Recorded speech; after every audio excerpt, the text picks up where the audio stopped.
we're running a bead down every one of our wall studs now, okay? We're gluing our walls as well as our ceiling.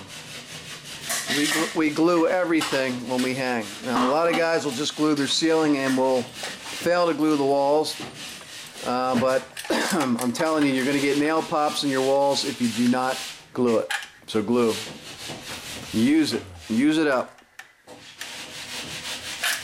Yeah, nice bead on there even too. Alright. Alright, so up around we go. Hopefully that's going to fit around there. Look at that. Almost like he knew what he was doing.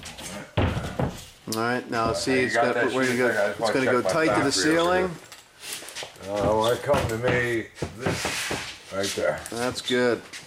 Tacker right there. Alright, so he's halfway on his wall stud, which is why we laid it out at 15 1/4 back in the framing videos. Now Tom's going to go through before we start screwing and tack it with the nails before he turns that loud, annoying screw gun on. Alright. Okay. And that's tacked up there now. Next piece we got going on there, I'm just measuring over, is 92 3/4. 92 3/4. I'm straight off. Just short of 92 3/4. So we're going to cut this off at 92 3/4. A little bit short so we don't have to fight it. We like that the first time fit. Mark your sheet and cut it off with your T-square. It cuts a perfect straight line.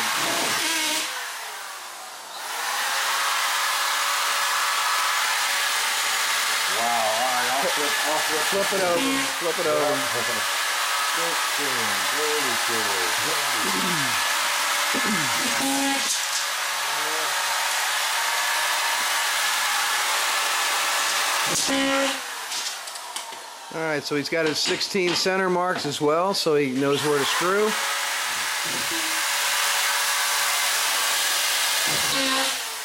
Now when you're gluing, what you can do is you can put a screw at the bottom and the top of your sheet. One at the bottom and one at the top, and then just 2 in the middle is enough. So really you should only need like 4 screws going down.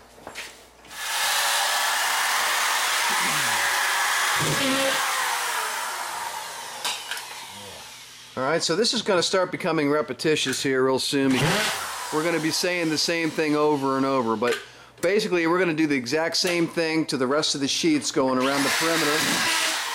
The same way that we just put those first 2 pieces up on the wall here. Once we get the top pieces on, we'll come back and we'll show you how we're going to put the bottom row of drywall on.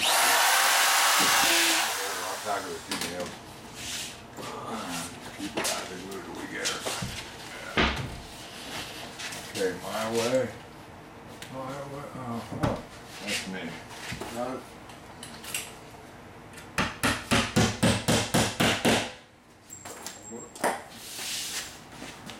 Alright, you can see how we're coming across the top, 4 foot down from the ceiling the whole way around. And we don't have any boxes to cut out. No outlets, no switches on these pieces here, so we got clean sail on the whole way around the top level. I mean, the rest is kind of repetition. Alright, so we're going to go ahead now. We're going to hang the bottom pieces on this wall to show you how to do that. Now remember, we got a butt joint right here. Yep. Alright, where 2 pieces came together. Now just like with the ceiling, you don't want your butt joints to be any closer than 32 inches away from one another. So we're going to stagger this. I'll tell you what, being as how it's right under a soffit here, I think I'm just going to put a 10 and an 8 and finish these out.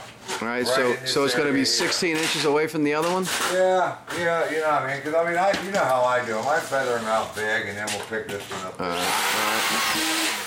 Alright, so on the wall, it's more so on the ceiling. On the walls, it's okay to go 16 with the butt joints if you have to. So it's going to make the board work out better. So we're going to stagger it instead of 32 inches. We're going to go from here, from this stud over to this stud, and make our next butt joint below. Push me in that corner, Kyle, right there. There you go.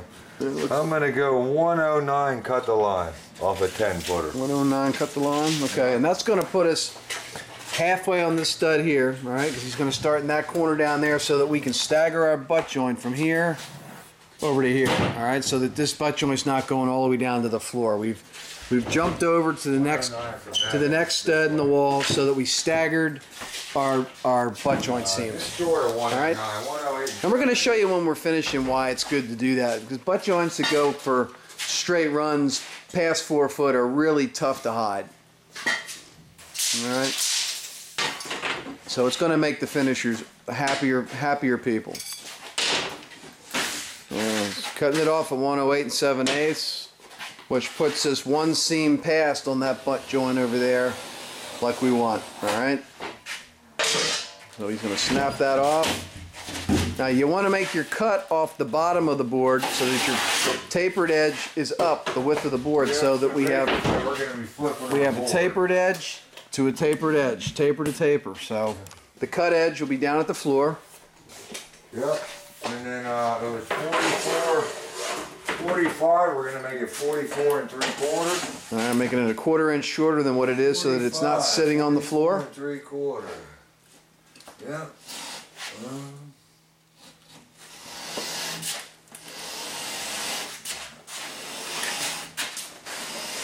I'm using our T-square to make a nice straight cut at 44 3/4. Okay. And then I'm going to lay out our studs. Factory here, I know they're every 16 for our lines. 16, 30 to 40,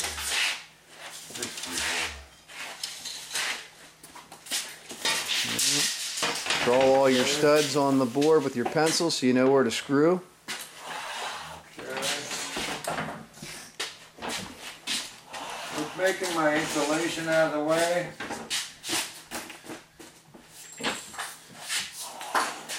All right, now you can see we're going to have 1, 2, 3 outlet boxes. Yep. All right, so we're going to have to get measurements off the wall, left and right, and down off of our top tapered edge down, north and south. So you need north and south, east and west measurements on all your boxes. Or I can show you an easier way of doing it. I can show you how to use your T-square for your box measurement.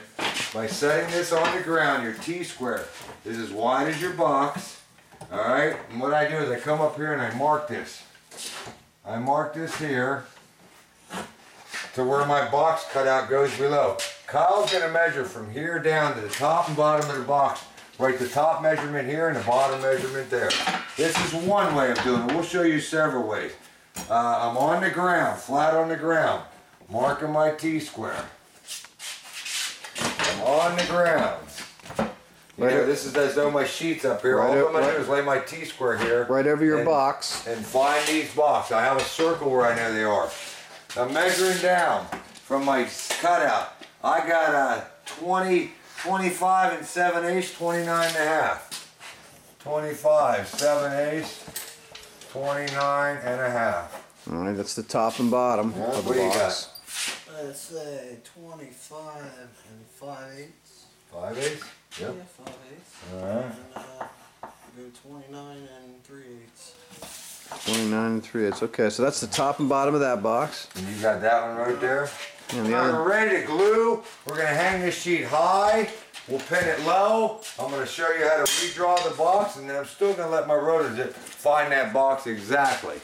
This is the most foolproof method I know. I use this method for paneling, whatnot. You know, it's another. I'm just showing you another application of that T-square, and this works very well for what we just did. Tyler, you're going to want to get that board lifter now. So we're snapping off our sheet there at 44 3/4, and that cut edge where he's breaking the board there, that'll go down on the floor. I want your cut edge down, your tapered edge up whenever you're ripping your board to the floor. Keep your cut edge down, your tapered edge up. The reason your tapered edge is up is because you're butting up against another tapered edge along that full sheet over there. So taper to taper.